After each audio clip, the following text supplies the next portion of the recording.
지난주 말씀드린 대로 사랑하는 목사님 지금 오사카에 계셔서요, 오사카에 가셔서 선교사 대회 그리고 또 집회 인도하고 계십니다. 또 이곳에 동일한 은혜가 이 아침 내려지길 주님의 이름으로 축원합니다. 지금 성경학교 중이거든요. 영유아 유치부 이틀 전부터 하고 오늘 예배를 이제 마치게 되는데 선생님들 감동받았습니다. 한 3주 전부터 매일 나오시는 거예요, 교회를. 그걸 준비를 하기 위해서 매일 아침에 나오셔서 저녁 무렵까지 함께들 준비하시고 애써주시고, 성경학교 기간에 또 아이들을 얼마나, 그 조그만 아이들 힘들어요. 또 그렇게 함께 섬겨주시고, 그래서 우리 목사님들도, 부목사님들도 가셔서 오늘 또 함께 또 예배 드려주고 말씀 전하고 계시고, 성경학교 우리 지금 함께 하고 있지는 못하지만 우리 지금 밑에 층에 있거든요. 함께 응원하는 마음으로 함께 박수합니다.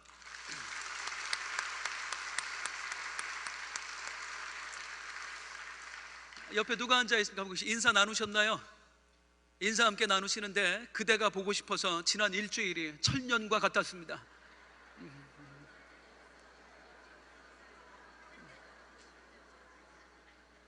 좀 민망하지요, 그렇게 하려니까. 우리 예배 가운데 우리가 믿었으면 좋겠는데 하나님이 나를 엄청 보고 싶어 하셨다.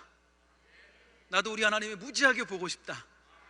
이 예배, 이 말씀 가운데 우리 하나님이 우리를 만나 주시기를 주님의 이름으로 축복합니다. 언젠가 사업을 하시는 집사님과 함께 대화를 나누게 됐습니다. 말씀하시는데 사업을 하시던 중에 몇 번이나 정말 이대로 끝장나는 거 아닌가, 내가 이대로 망하는 거 아닌가 하는 위기의 순간들을 맞이했다고 그래요. 그야말로 매 순간 살얼음판을 걷는 것과 같았다는 표현을 하시더라고요. 그 이야기가 너무 마음이 아팠습니다. 우리 담임 목사님께 성도님들의 근황을 보고 드리면서 말씀드렸더니 우리 사남 목사님 말씀하시기를 너무 마음 아파하시면서 이렇게 말씀하시더라고요. 호 목사, 우리 성도님들의 삶이 그야말로 전쟁이다. 우리가 저들을 위해, 그 전쟁터에서 싸우고 있는 우리 성도님들을 위해 기도해 줘야 된다. 그런 말씀을 하셨어요. 어디 사업하는 분만 그러하겠습니까? 현재를 살아가는 우리들의 삶을 보면 전쟁하는 게 없는 것 같아요.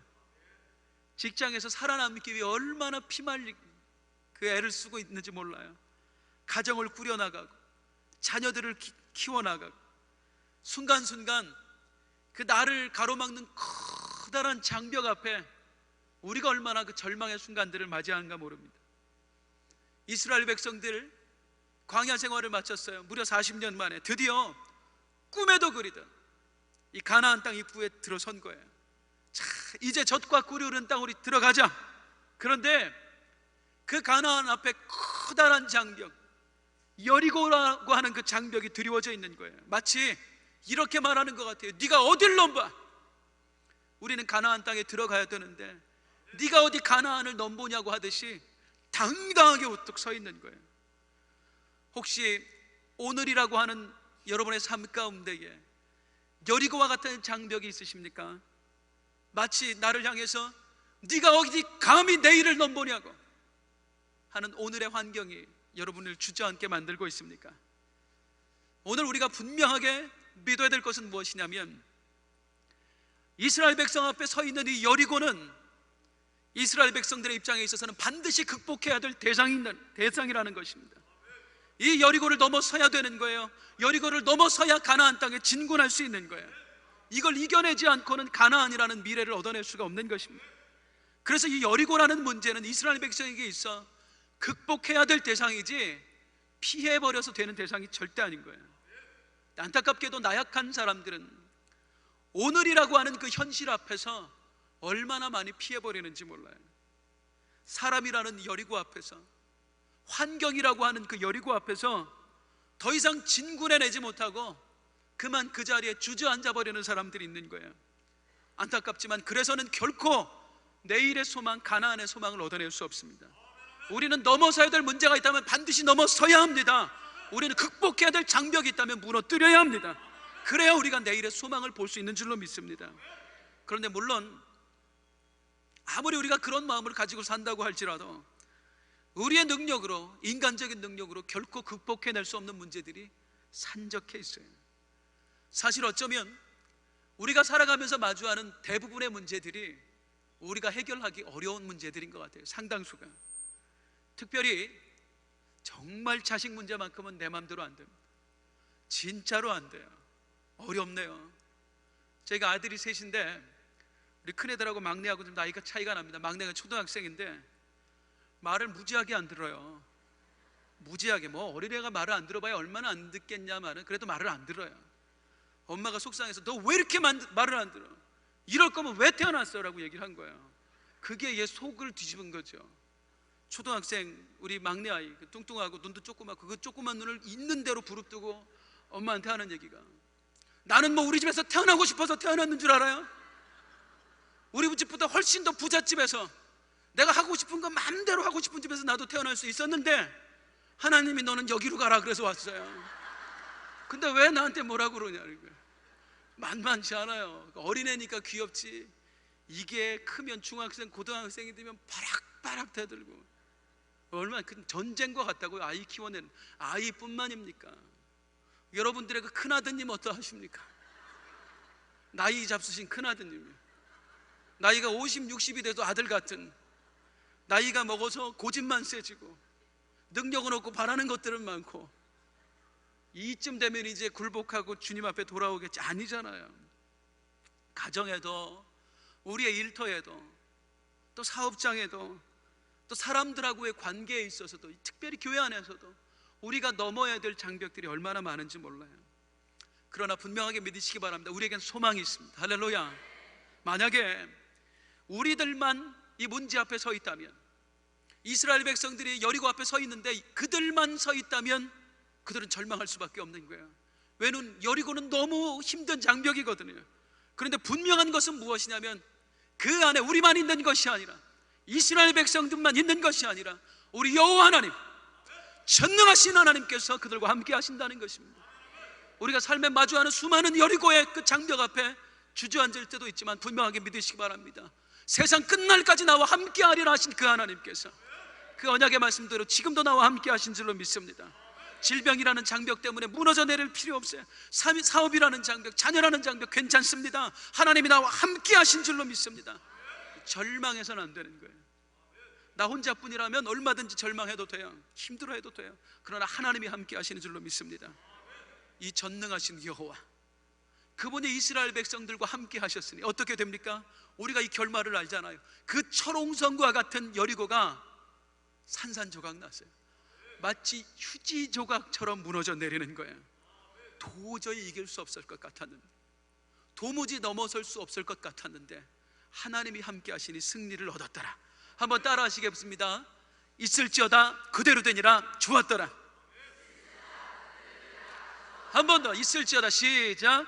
있을지어다 그대로 되니라 좋았. 이 역사가 여러분의 삶에도 일어나기를 소망합니다.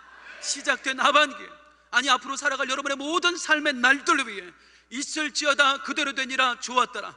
그대로 되게 하시는, 어떠한 여리고가 버티고 서 있을지라도 여리고는 무너질지어다 그대로 되니라. 이 주의 권능 앞에 산산조각 나는 역사가 있길 주님의 이름으로 축원합니다.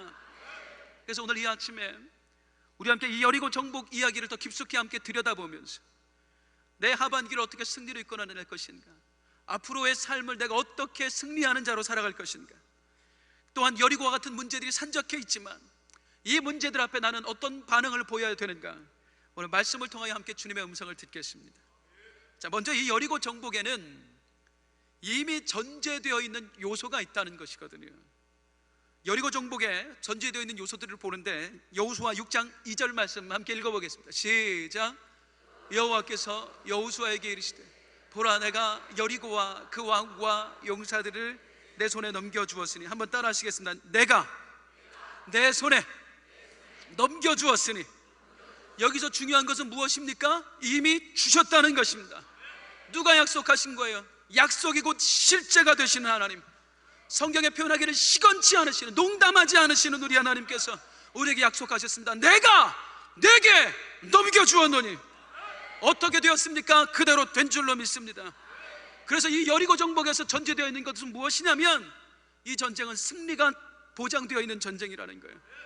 이겨놓고 싸우는 싸움이야. 하나님이 이미 승리를 주셨다라고 말씀하고 있거든요. 그래서 우리의 삶 가운데 우리가 믿어야 될 것은 아무리 커다란 장벽이 있을지라도 저 장벽이 무너질까 아닐까, 이 장벽이 얼마나 큰가 아닌가, 우리는 거기에 집중해서는 안 됩니다. 관건은 무엇이냐면 하나님이 나와 함께 하시느냐 아니냐, 하나님의 언약이 내게 주어졌느냐 안 주어졌느냐. 진정 하나님이 함께 하신다면 여리고는 아무것도 아닌 것입니다. 하나님의 언약이 내게 주어졌다면 우리에게 이미 승리가 주어진 것입니다. 할렐루야. 아멘은 하는데 그 아멘에 정말로 신뢰가 담겨 있나 모르겠어요. 이런 표현이 강단에서 좀 죄송합니다만 사람들이 흔히 하는 말에 이런 말이 있습니다. 장사 한두 번 해보나. 장사 한두 번 해보나. 무슨 말씀이냐면 이런 말씀 한두 번 들어봤냐고요. 하나님 우리와 함께 하십니다. 우리는 승리할 수 있습니다. 승리가 이미 주어졌습니다. 우리는 수없이 이런 말씀을 들었고 수없이 그 말씀에 아멘 했습니다. 그런데 여전히 내 삶에는 여리고가 버티고 있는 거예요. 무너질 것입니다. 그대로 될 것입니다. 아멘 아멘 했는데 무너지지 않고 버티고 서 있는 거예요. 이걸 도대체 어떻게 하냐고요. 이제 중요한 장면으로 한번 넘어가 볼 텐데, 자, 하나님이 우리와 함께 하시는, 분명히 함께 하시는 우리 하나님은 전능하신 여호와 엘샤다이 하나님이십니다. 왜 그분이 함께 하는데도 여전히 내 삶의 여리고는 무너지지 않고 있는가, 버티고 서 있는가? 자, 우리가 여리고라는 그 삶의 환경과 마주하여 싸울 때에 절대 잊지 말아야 될 게 있어요. 그게 뭐냐면 우리 하나님은, 나와 함께 하시는 우리 하나님은 내 조력자가 아니다. 우리 하나님은 내 조력자가 아니라 나의 지위가 아니다. 이 사실을 우리가 분명하게 인식해야 됩니다. 한번 생각해 볼 텐데요. 자, 이스라엘 백성들이 여리고라는 정복, 여리고 정복이라는 이 문제, 자, 그들이 처음부터 하나님께 완전히 맡겨드렸을까요? 주님이 하시옵소서 했을까요? 말씀 한 구절 찾아보겠는데 여호수아 4장 13절 함께 읽어보겠습니다. 시작. 무장한 4만 명가량이 여호와 앞에서 건너가 싸우려고 여리고 평지에 이르니라. 요단강 건너가자마자 어떻게 했냐면은 4만 명의 병사들이 무장을 했어요. 그리고 여리고와 함께 맞서 싸우겠다고 지금 들판에 서 있는 거예요. 뭐냐면 이스라엘 백성들은 처음부터 이 문제를 하나님께 맡겨드린 것이 아니라 처음에는 내 힘으로, 자기들의 힘으로 여리고와 맞서 싸우려고 했습니다. 무려 4만 명이나 되는 군사들이 무장을 하고 여리고 앞에 섰다니까요. 우리가 이러해요. 안타깝게도 많은 경우에 우리는 우리의 문제들을 하나님께 처음부터 온전히 맡겨드리지 못하는 경우들이 많이 있습니다. 아니, 더 정확히는 맡기기는 맡기는데 100% 맡기질 않아요. 하나님께 하는 90%, 나는 10%, 아니면 50%, 50%. 우리가 문제를 마주하는 방식은 이 이스라엘 백성처럼 처음에는 내가 가진 것들로 무장을 한다는 거예요. 내 재주와 내 경험과 내 생각과 내 인맥, 이런 것들로 우리가 중무장을 하고 문제 앞에 탁 서는 거예요. 그랬다가 처절한 실패를 맛본 인생이 지금 이 강단에, 그리고 이 아래 얼마나 많이 앉아 있습니까? 우리 힘으로 하려고 하는 거예요. 우리가. 이스라엘 백성들이 그랬어요. 4만 명이 무장하여 여리고 앞에 탁 섰어요. 자, 그러자 하나님이 이 장면을 그냥 두고 보시는가? 하나님 뭐라고 말씀하시나? 5장 2절 말씀 함께 읽겠습니다. 시작. 그때에 여호와께서 여호수아에게 이르시되 너는 부싯돌로 칼을 만들어 이스라엘 자손들에게 다시 할례를 행하라 하시며. 뭘 하라 하시매? 할례를 행하래요. 지금 전쟁해야 되는데 수술 안 하는 거예요. 멀쩡한 상태로 가도 승리를 장담할 수 없는데 이게 말이나 되는 얘기예요. 여호수아의 대단한 점은 뭐냐면 순종한다는 겁니다. 묻지 않았어요. 하나님, 이 상황에서 할례라니요, 지금 전쟁해야 돼요. 묻지 않았어요. 온 이스라엘 군사들이 전부 다 그 자리에서 할례를 행합니다. 그리고 이제 상처가 아물 때까지 기다리는 거예요. 며칠을. 그리고 또 하나님이 하라 하시는 유월절 예식도 행해요. 이 상황을 우리가 어떻게 이해해야 되는가, 영적으로 어떻게 봐야 되는가? 하나님께서는 저들이 전쟁하기에 앞서, 칼과 창으로 무장하기에 앞서 그들이 영적으로 무장되기를 원하셨던 것입니다. 할례를 통해서 먼저 네 마음에 믿음을 심자라는 것입니다. 그러니까 우리가 하반기를 시작하면서 그래서 특세를 하는 거예요. 영적 무장이 먼저라는 거예요. 내가 가진 재주로 세상 이길 수 없고, 내가 가진 경험으로 내 판단으로 이길 수 없고, 영적으로 무장하자. 그리고 하반기를 맞이하자. 특세하는 것 아닙니까? 상반기를 시작하면서도 마찬가지예요. 그래서 우리가 모여 집회를 하는 거예요. 자, 그렇다면 이제 이스라엘 백성들 할례 행했어요. 영적으로 무장됐어요. 이제 어떻게 됩니까? 영적으로 무장됐으니까 이제 전쟁에 나가도 충분합니까? 여호수아도 그렇게 생각했습니다. 우리가 충분히 믿음의 반응을 보였으니까, 충분히 하나님께 매달려 하나님께 간구했으니까 이제는 영적으로도 준비됐다, 환경적으로도 준비됐다, 나가서 싸우자. 많은 경우에 우리들이 여기까지 합니다. 여기까지. 무슨 문제를 앞두고 하나님 나를 도와주시옵소서, 하나님 이 문제 하나님 아버지 하나님 함께 하시지 않으면 안 됩니다. 금식도 하고 기도도 하고 작전 기도도 하고 하면서 영적으로 중무장을 해요. 그리고 문제 앞에 나가는 거예요. 여기까지예요. 그런데 하나님은 여기까지도 안 된다고 말씀하시는 거예요. 여호수아는 그 상태에서 나가려고 했거든요. 이제는 충분하다, 이제는 가서 저 성을 취하리라 했거든요. 그런데 이 순간에 여호수아의 앞을 가로막는 한 사람이 있었습니다. 여호수아 5장 13절 말씀 함께 읽습니다. 시작. 여리고에 가까이 이르렀을 때에 눈을 들어 본즉 한 사람이 칼을 빼어 손에 들고 마주 서 있는지라. 여호수아가 나아가서 그에게 묻되 너는 우리를 위하느냐 우리의 적들을 위하느냐 하니, 여호수아가 이제 가서 백성들과 함께 여리고에 가서 싸우려고 하는데 한 사람이 칼을 들고 여호수아 앞을 가로막는 거예요. 그래서 여호수아가 깜짝 놀래 그에게 묻습니다. 나를 위해 왔습니까? 저들을 위해? 그러니까 우리 편입니까? 저들의 편입니까? 라고 묻고 있는 거예요. 그러자 그가 대답을 하는데 14절 말씀 시작. 그가 이르되 아니라 나는 여호와의 군대 대장으로 지금 왔느니라 하는지라. 여호수아가 얼굴을 땅에 대고 엎드려 절하고 그에게 이르되 내 주여 종에게 무슨 말씀을 하려 하시나이까? 우리 편입니까? 저들의 편입니까? 할 때 아니라 나는 여호와의 군대 대장으로 왔느니라. 할렐루야. 하나님이 보내시는 군대 대장이 우리에게 있는 거예요. 그러자 여호수아가 어떻게 하죠? 황급히 꿇어 엎드려 그에게 경배를 합니다. 그리고 15절은 제가 읽어드릴게요. 여호와의 군대 대장이 여호수아에게 이르되 내 발에서 신을 벗으라, 내가 선 곳은 거룩하니라 하니 여호수아가 그대로 행하니라. 여기서 알 수 있는 것은 이 여호와의 군대 대장으로 오신 분이 누군가 하는 것. 천사가 왔을까요? 미카엘 장군이 왔을까요? 이 여호수아의 군대 대장은 누구냐면 지금 여호수아에게 경배를 받고 있습니다. 그리고 떨기나무 불꽃 가운데 하나님이 말씀하셨던 말을 그대로 다시 반복해서 말씀하고 있죠. 이분은 천사가 아닙니다. 하나님이 직접 오셨습니다. 학자들은 이분을 누구라고 얘기하면 현현하신 예수 그리스도라고 얘기하는 거예요. 우리 예수 그리스도께서 그에게 직접 나타나신 거예요. 여리고 정복 전쟁을 앞두고. 이 사실이 여러분에게 특별한 감정으로 다가올 수 있길, 감격으로 다가올 수 있길 주님의 이름으로 축원합니다. 이스라엘의 여리고 전쟁에 그들만 보내시는 것이 아니라, 아니 너희들만 안 된다 내 천사들을 보내겠다 하는 것도 아니라 성자 하나님 예수 그리스도가 직접 나타나셨다는 거예요. 난공불락의 여리고성 앞에 우리 주님께서 와셨으니 이스라엘 백성은 더 이상 혼자가 아닌 거예요.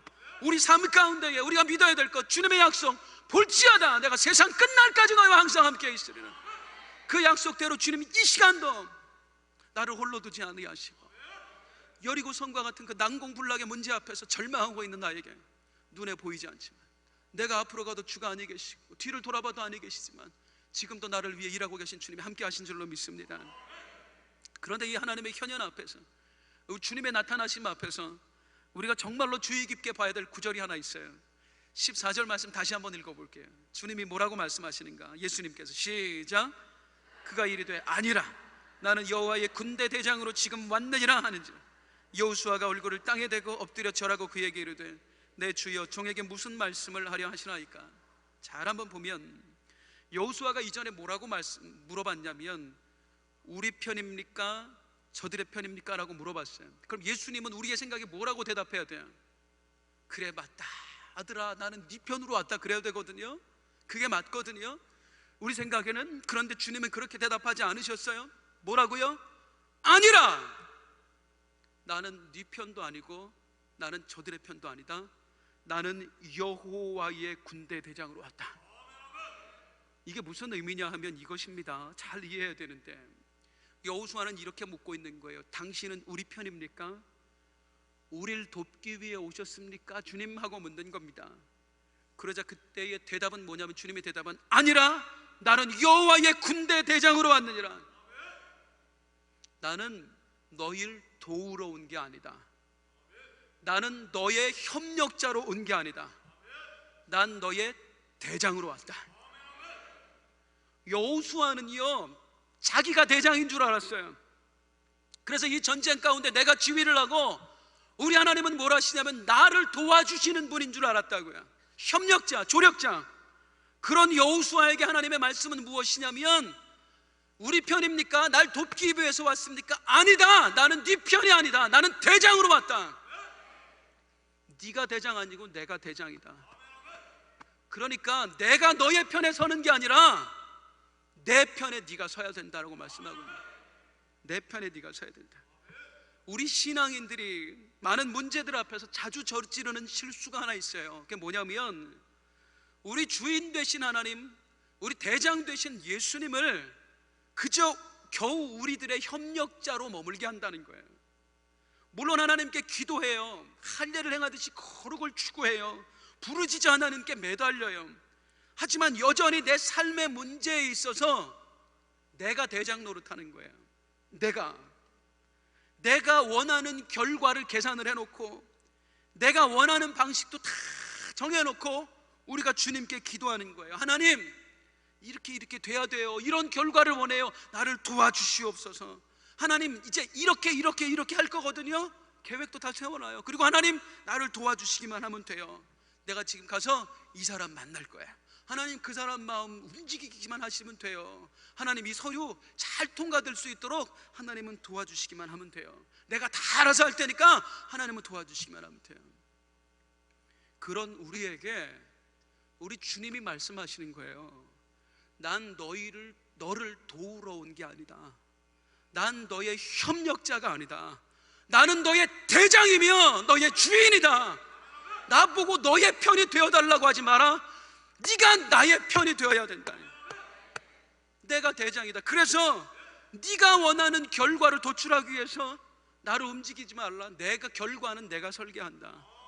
네가 원하는 방식대로 나를 움직이려고 하지 마라. 방식은 오직 내가 정한다. 사랑하는 여러분, 한번 묻고 싶은데요, 이 여리고 정복 전쟁이 누구의 전쟁이에요? 이스라엘의 전쟁이에요? 아니면 하나님의 전쟁이에요? 이건 성전입니다. 하나님의 전쟁이에요. 그렇다면 이 전쟁의 결과와 이 전쟁을 행하는 방식이 누구의 뜻에 맞춰져야 되죠? 당연합니다. 하나님입니다. 인간의 뜻에 맞춰져서는 절대로 안 되는 겁니다. 죄송하지만 또 하나 묻겠습니다. 우리 성도님들의 삶에 수많은 여리고의 장벽이 있는데 그 여리고라는 문제가, 여러분 삶에 있는 그 여리고라는 문제가 나의 문제입니까? 하나님의 문제입니까? 두말할 것 없습니다. 하나님의 문제입니다. 왜요? 우리 하나님이 나의 주인이시거든요. 하나님은 내 영혼과 내 생각과 육신의 주인이시며 동시에 그뿐만 아니라 내 삶에서 마주하는 모든 문제들의 주인이 되시고 주관자가 되시는 분이에요. 내 사업장도 하나님의 것이고 내 일터도 하나님의 것이고 심지어 나의 자녀들도 내 것이 아니라 우리 주님의 것이란 말이에요.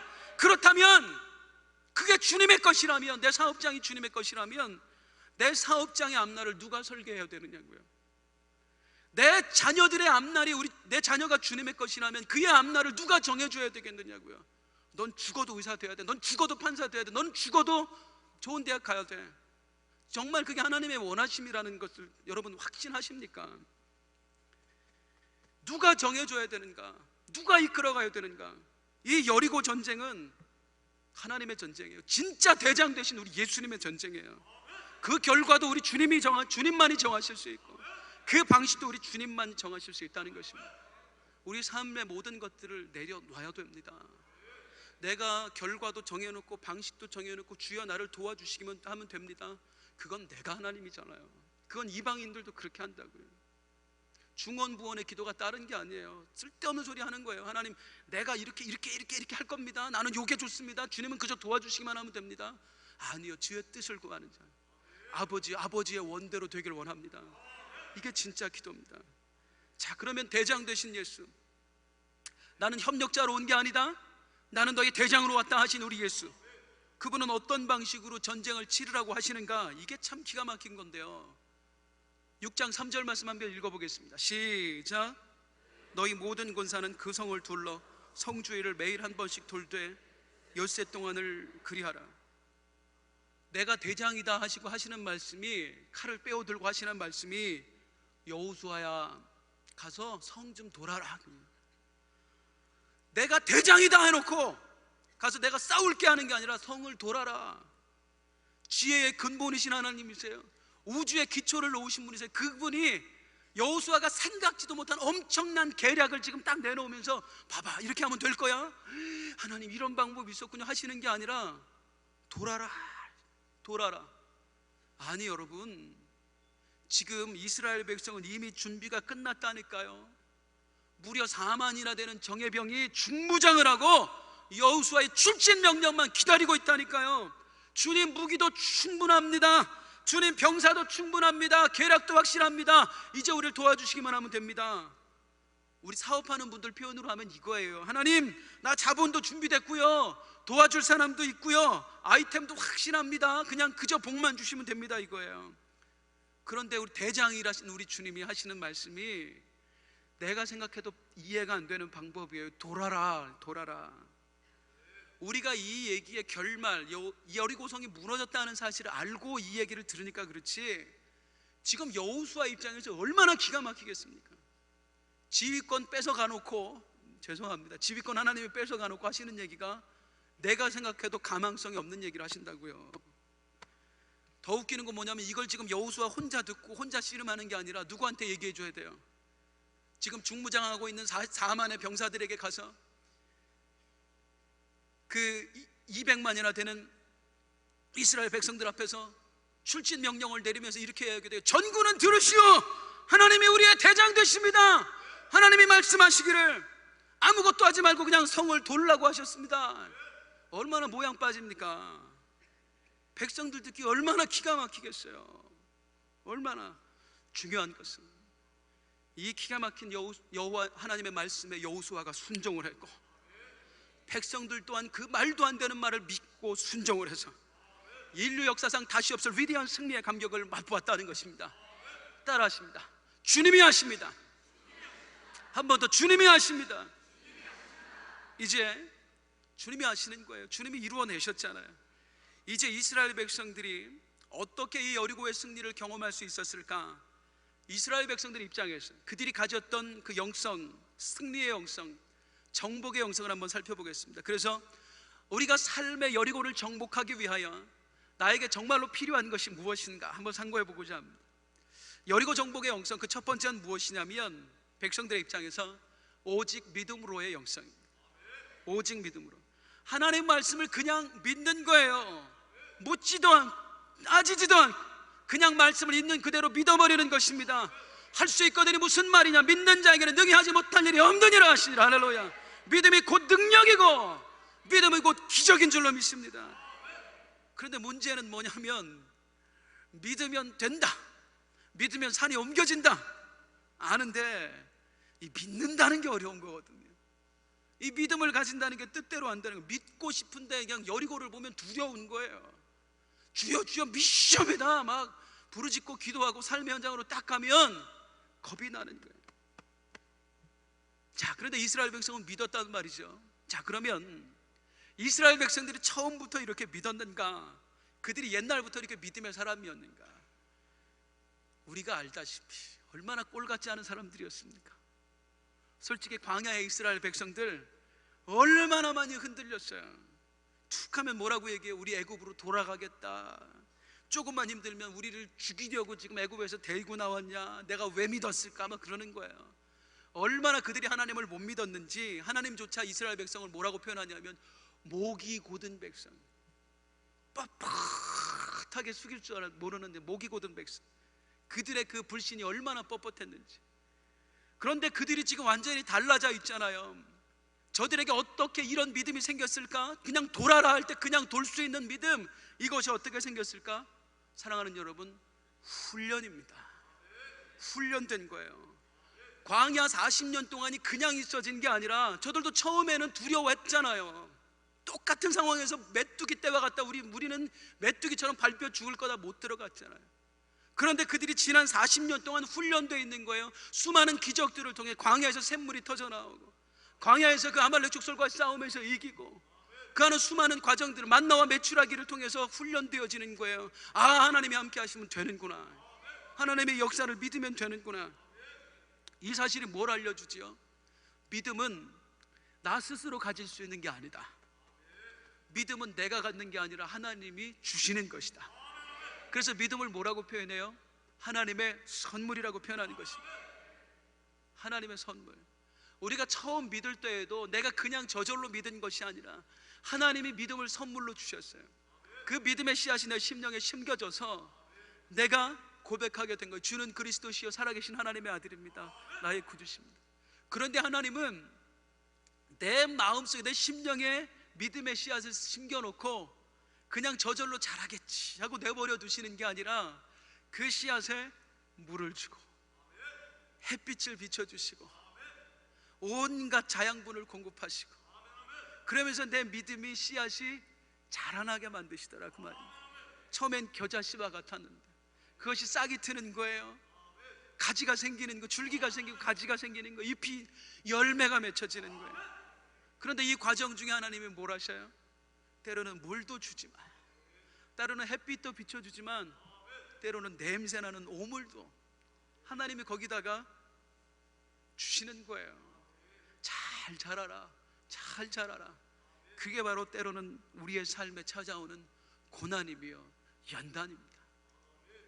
그런데 그 고난과 연단이 믿음 없는 자를, 아니 겨자씨처럼 보이지도 않는 믿음의 소유자인 우리의 그 심령에서 나도 모르는 순간에 어느 날 보니까 자라있는 거예요. 믿음이 어려운 문제를 극복하며 그 가운데 기도하고 났더니 어느 순간에 나도 몰랄 만큼의 믿음의 씨앗이 싹이 터버렸네요.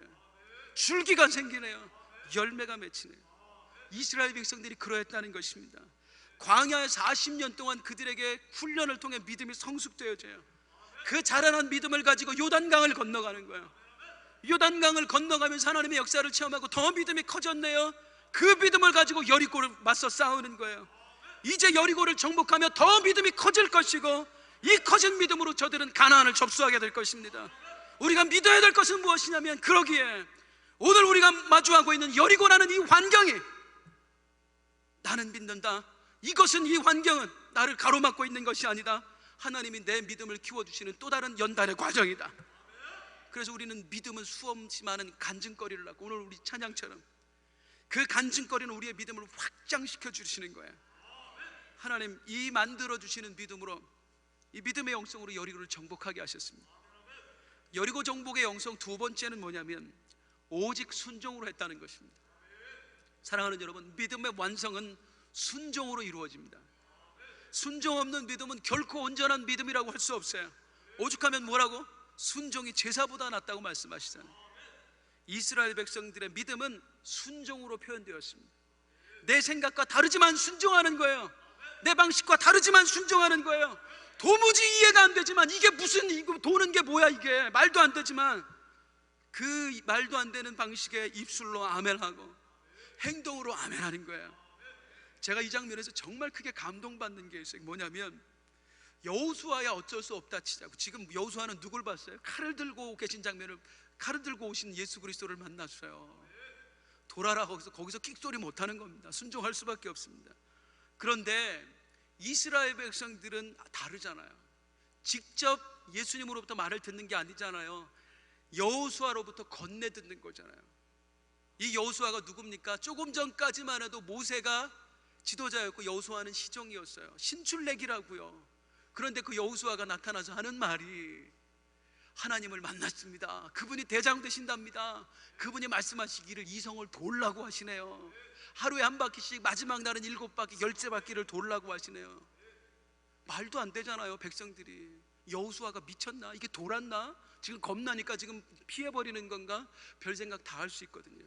그런데 그 여호수아가 전한 말씀을 하나님의 말씀으로 받는 거예요. 그리고 그 말도 안 되는 일에 순종하는 거예요. 교회의 역사는 이럴 때 일어나는 줄로 믿습니다. 하나님의 말씀으로 받는 게 중요한 거예요. 이 강단에서 물론 목사들 연약하지요. 우리 목사들이 뭐 하나님입니까? 신입니까? 천사 아니에요. 우리 부족합니다. 때로는 성도님들보다도 더 믿음이 없는 게 우리들입니다.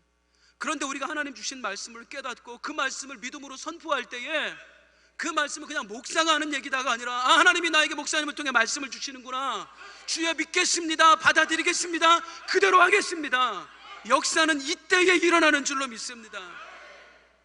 근데 많은 성도님들의 안타까움이 뭐냐면 막상 기도로 일어나요. 기도로 일어났다가 순종의 직전에 주저앉아 버린다는 거. 막 기도할 때에 하나님이 내 마음속에 음성을 들려주실 때가 있거든요. 하나님이 요구하실 때가 있거든요. 근데 내 생각에 그게 말도 안 되는 거예요. 때로는 너무 힘든 걸 요구하기도 하죠. 용서해라. 주여, 그녀는 절대로 용서할 년이 아닙니다. 근데 용서해라, 받아들여라, 포기해라. 주님, 이거 포기하면 진짜로 끝장난다니까요. 그런데 마음의 음성을 들려주실 때가 있다고요. 이게 진짜 힘든 거죠. 그래서 많은 성도님들이 기도로는 일어서는데 정작 순종해서 무너지고 응답 바로 앞에서 직전에서 주저앉는 경우가 얼마나 많은지 몰라요. 우리 교회 한 집사님께서 목사님 예배 드려주세요 갔더니 하시는 말씀이 뭐냐면 이런 말씀 하시는 거예요. 사업이 진짜 그 사업장이 어렵거든요. 요즘 어려워요. 그분 사업장이 시끄럽긴 하나님께 기도했습니다. 막 주님 기도하는데 너 지금 통장에 돈 있는 거 하청업체한테 갖다가 줘라 그러더래요. 그 마음에 그런 게 느껴지는 거예요.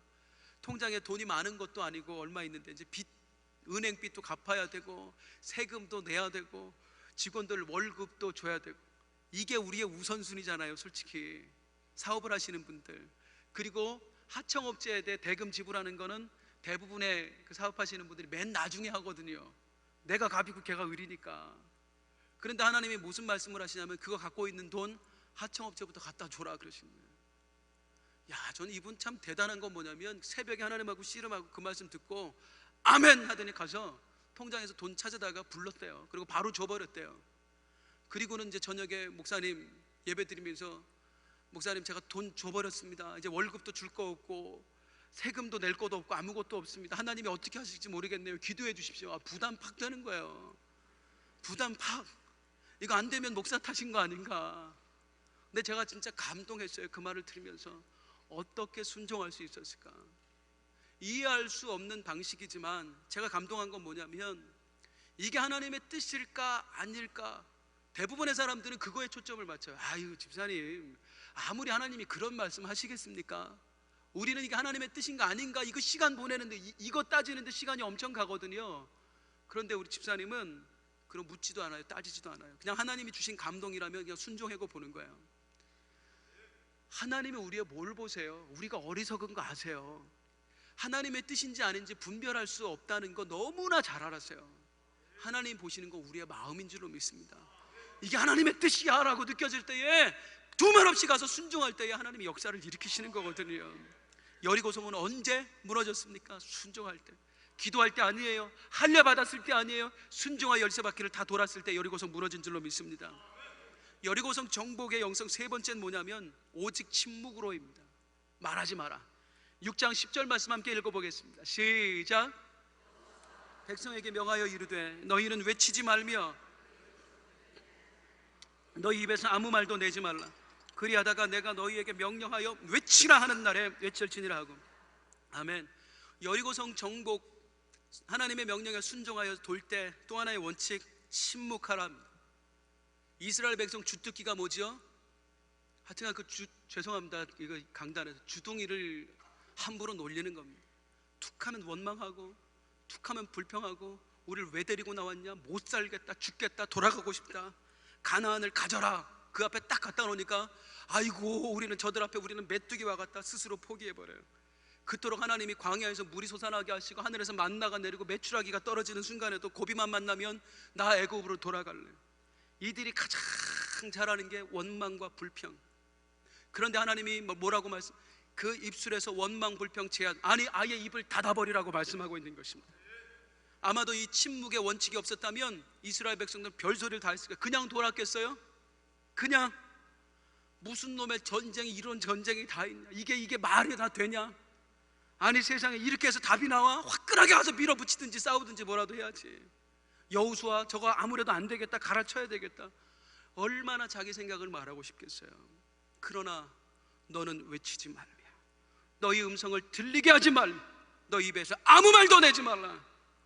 내 생각을 말하지 말고 인간적인 방식을 드러내지 말고 하나님 말씀에 무조건 순종하라는 것입니다. 사랑하는 여러분, 우리의 이 입술이요, 옆에 분 한번 잠깐만 입술 한번 바라봐 주세요. 앵두 같아요?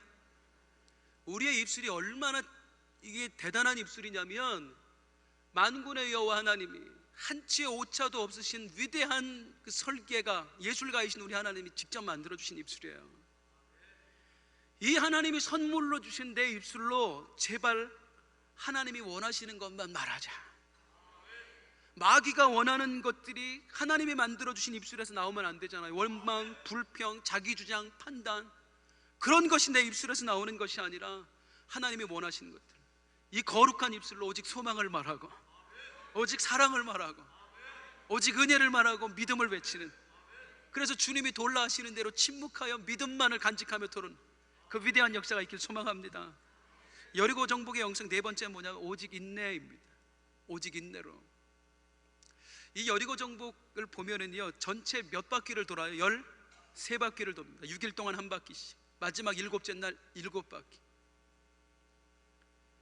우리 생각에는 13바퀴를 돌아야 된다면 그 전에 뭔 조짐이 좀 있어야 되잖아요.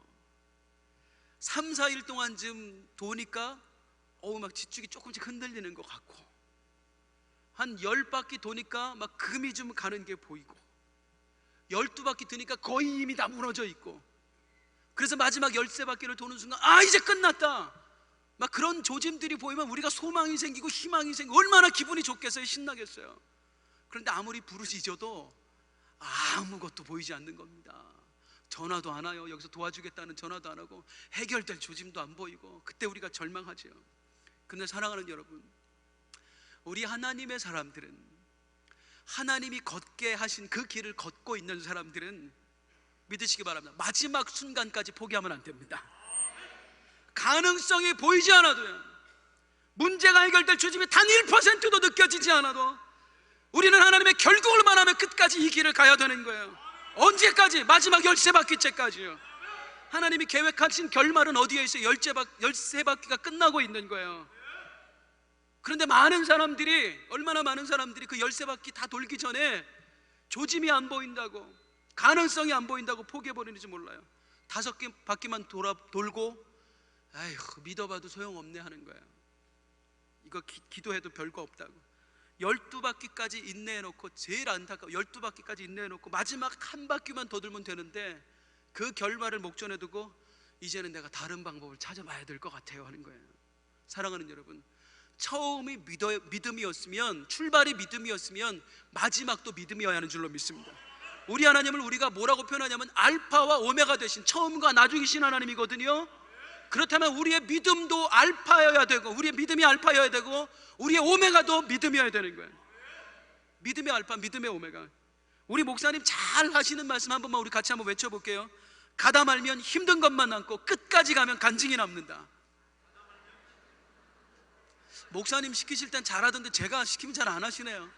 가다 말면 힘든 것만 남고 끝까지 가면 간증이 남는다.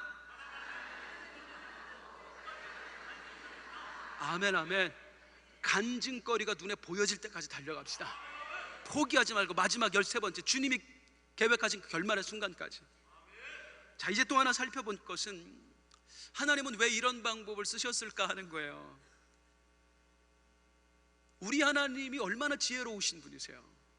내 몸뚱아리만 봐도 세상에 이렇게 완전하게 그 피가 돌고 뭐가 되고 이 작용을 하는 거 보면 대단하다. 그 하나님이 얼마나 많은 수많은 방법들, 계략들을 알고 계시겠어요. 그런데 그 많은 것들 중에 말도 안 되는 방법, 제일 이해하기 힘든 성을 돌아라. 왜 이런 방법을 하나님은 쓰셨을까? 여기에 담긴 하나님의 마음을 한번 헤아려 보겠습니다. 여리고 정복에 담긴 우리 하나님의 마음이 있는데요, 그 처음은 뭐냐면 이스라엘 백성들로 하여금 그들의 마음을 정복하게 하시기 위함입니다. 이 전쟁의 대장은 누구다? 우리 예수님입니다. 그러면 그 전쟁의 대장 되신 예수님에게 있어서 진짜 싸우기 힘든 대상은 누굴까요? 여리고일까요? 이스라엘 백성일까요? 여리고는 그냥 한 방에 끝났다니까요. 한 방에. 아무것도 아니에요. 진짜 힘든 건 이스라엘 백성들입니다. 40년을 씨름을 해도 안 바뀌어. 쉽게 잘 안 바뀌어. 이제 겨우 조금 믿어. 이미 주셨다 했으니까 주시면 되는데, 여리고는 충분한데 이스라엘 백성들의 변화가 필요했다 그 말입니다. 그냥 돌기만 해도 돼요. 맞아요, 충분해요. 그런데 하나님은 그 과정, 그냥 돌기만 해도 됐다면 안 돌아도 충분했어요. 그냥 확실하게 화끈하게 하나님이 밀어줘도 된다고. 그런데 왜 이런 과정을 겪게 하셨는가? 하나님은 이 과정들을 통해 이스라엘 백성들에게 심령 가운데 심어주고 싶은 게 있었어요. 과거 저들은 어떤 사람? 원망의 사람, 불신의 사람, 불평의 사람. 애굽을 떠나왔지만, 죄악된 세상을 떠나서 구원은 받았지만 여전히 저들의 마음, 우리들의 마음을 지배하고 있는 쓴뿌리는 원망과 불평과 불신. 목사가 되어서도 이 쓴뿌리가 남아있고, 성도들이 존경하는 장로님이 되어서도 이 쓴뿌리가 여전히 남아있고, 행여나 내 안에 있는 이 불신을 누가한테 들킬까봐 전전긍긍하는 우리들. 그런데 하나님께서는 이 쓴뿌리들을, 원망과 불평과 불신이라고 하는 이 쓴뿌리들을 하나님은 여리고성을 도는 이 과정들을 통해 뽑아내시는 거예요. 돌고 나서 느끼는 거죠. 믿으니까 되는구나. 불신의 요소가 뽑아져 나가는 겁니다. 그 순간에 순종하니까 역사가 일어나는구나.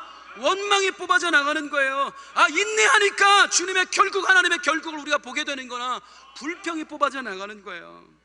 하나님이 걷게 하신 길을 걸으면서 그 결국을 바라보며 원망과 불평과 불신이라는 이 쓴뿌리들, 예수를 30년 40년을 믿어도 여전히 남아있는 이 쓴뿌리들이 주님의 말씀에 순종하고 여리고 장벽을 무너뜨리는 그 간증거리와 함께 사라져버리는 거예요.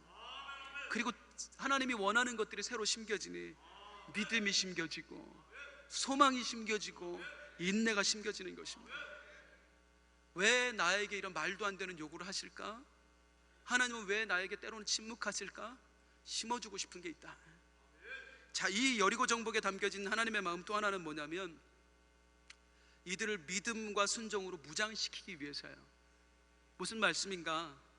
우리가 절대 잊지 말아야 될 게 있는데, 이스라엘 백성들의 전쟁은 이 여리고뿐만이 아니라는 겁니다. 이 여리고 정복하면 끝나냐? 아니에요.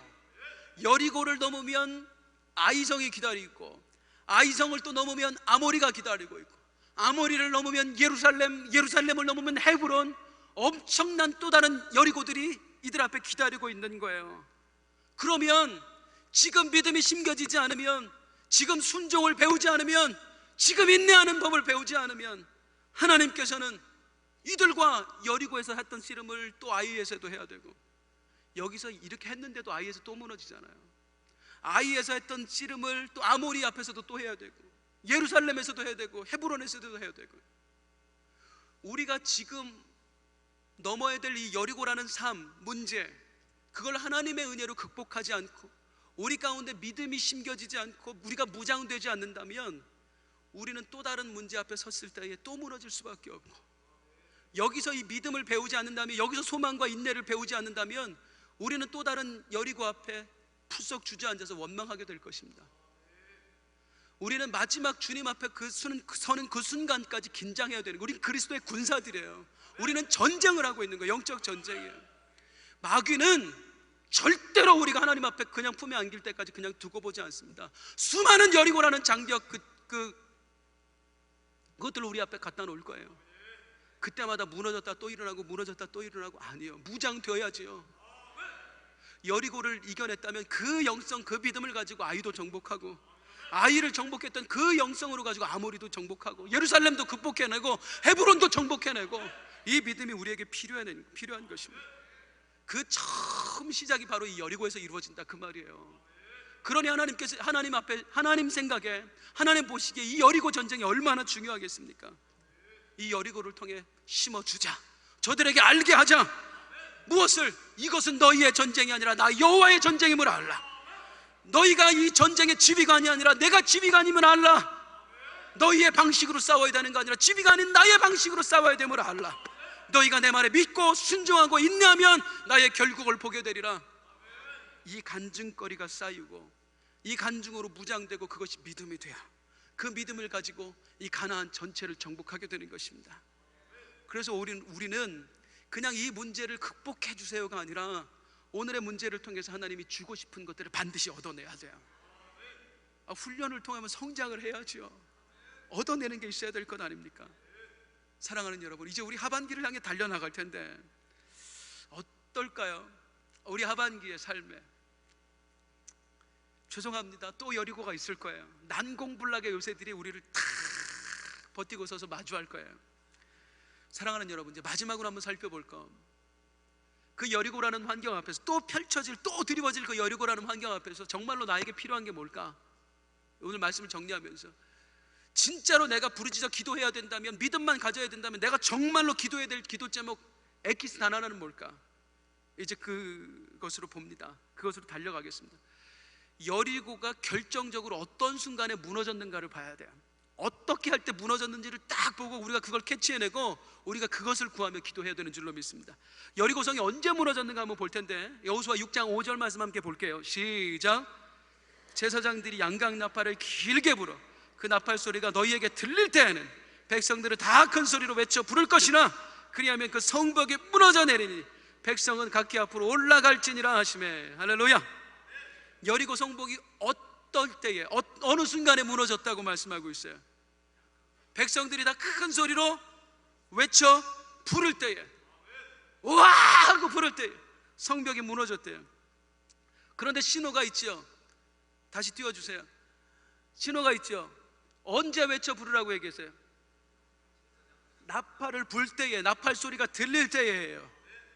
그런데 이걸 보면 그냥 나팔 불면 이게 신호구나, 그때 외쳐 부르면 무너지는구나 하는데, 여기에 아주 놀라운 하나님의 비밀이 숨겨져 있습니다. 영적 비밀을. 여기 우리가 주목해야 될 것은 나팔을 그냥 불었다가 아니라, 성경 말씀은 그냥 단 하나도 그냥 쓰여져 있는 게 없는 줄 믿습니다. 여기 보면 양각 나팔을 길게 불었습니다. 다른 때는 그냥 불었어요. 다른 날들은 나팔을 계속 불고 다녔다가 마지막 길게 불 때에 이스라엘 백성들을 외치라는 거예요. 이게 도대체 무슨 의미일까? 어떤 신호일까? 이 길게 분다는 거. 성경에 나팔을 분다 할 때 그냥 나팔을 부는 것은 많이 나오지만 길게 분다는 것, 여기 말고 딱 한 군데 더 나옵니다. 출애굽기 19장 13절을 보겠습니다. 함께 읽습니다. 출애굽기 19장 13절. 저기 노란 글씨만 읽어볼게요. 시작. 산 앞에 이를 것이니라 하라.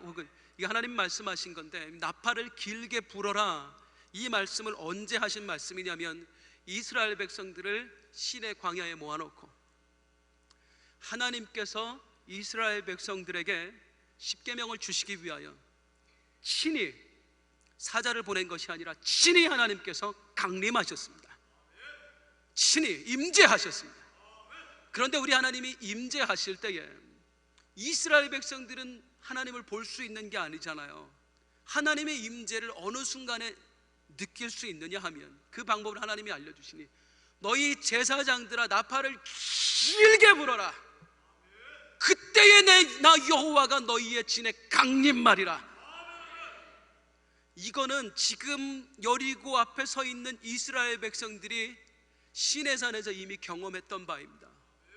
그렇기 때문에 이스라엘 백성들은 나팔 소리가 딱 한 번밖에 없었거든요. 지금까지 수없이 나팔 소리가 들려졌지만 길게 불었던 거는 언제? 여호와가 강림하실 때밖에 없었거든요. 그러니 여기서 나팔 소리가 길게 불린다는 얘기는 이스라엘 백성들에게 이걸 알려주는 것입니다. 나팔을 길게 불어라. 나 여호와가 너희에게 친히 강림하리라. 그러니까 우리가 믿어야 될 것은 무엇이냐면, 여리고성이 언제 무너졌는가?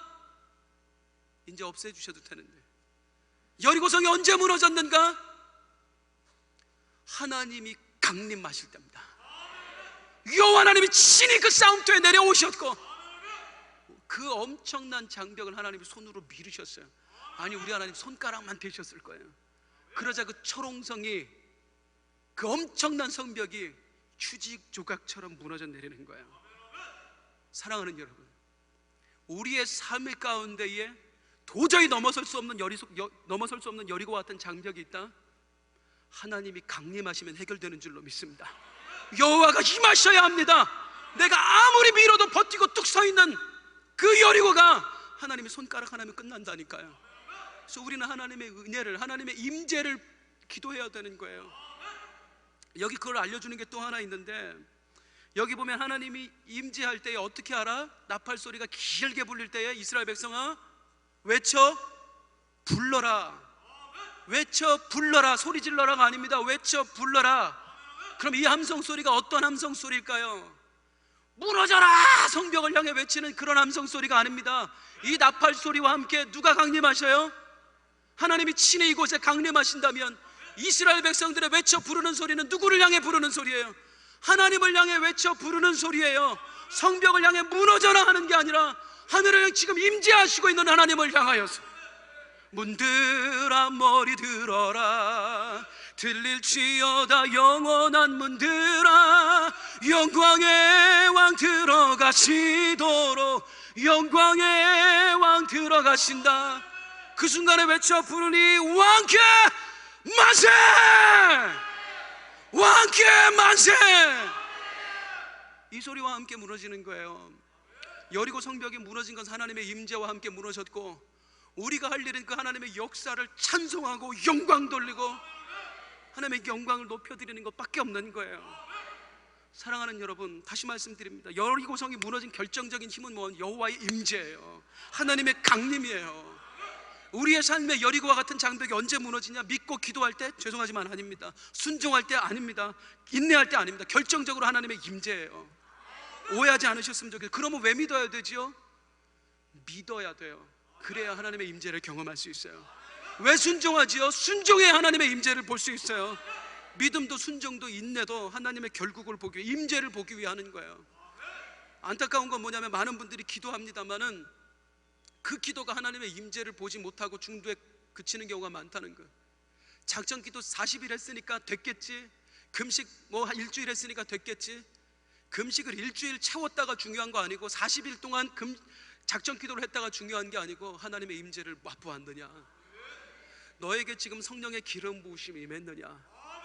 해결책은 그건데 그걸 보기 전에 이미 내가 정한 틀에서 맞춰놓고 나는 이만큼 기도했으니까 되겠지, 이만큼 매달렸으니까 되겠지, 그리고 주저앉는 경우가 얼마나 많은가. 사랑하는 여러분, 올 한 해 2015년을 시작하면서 담임 목사님을 통해 우리에게 주신 말씀 뭐예요? 성령의 기름 부으심으로. 그 성령의 기름 부으심으로 무엇을 기다려? 그리스도의 날을 기다리는 거예요.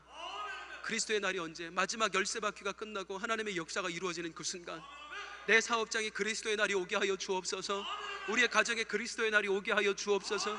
내 자녀의 앞날 가운데 그리스도의 날이 오게 하여 주옵소서. 그 그리스도의 날이 언제? 여호와가 강림하실 때에, 그 순간까지 사랑하는 여러분, 나팔 소리가 울려 외칠 때까지 끝까지 믿으시고 끝까지 인내하시고 끝까지 순종하며 주님의 결국을 볼 수 있기를 주님의 이름으로 축원합니다.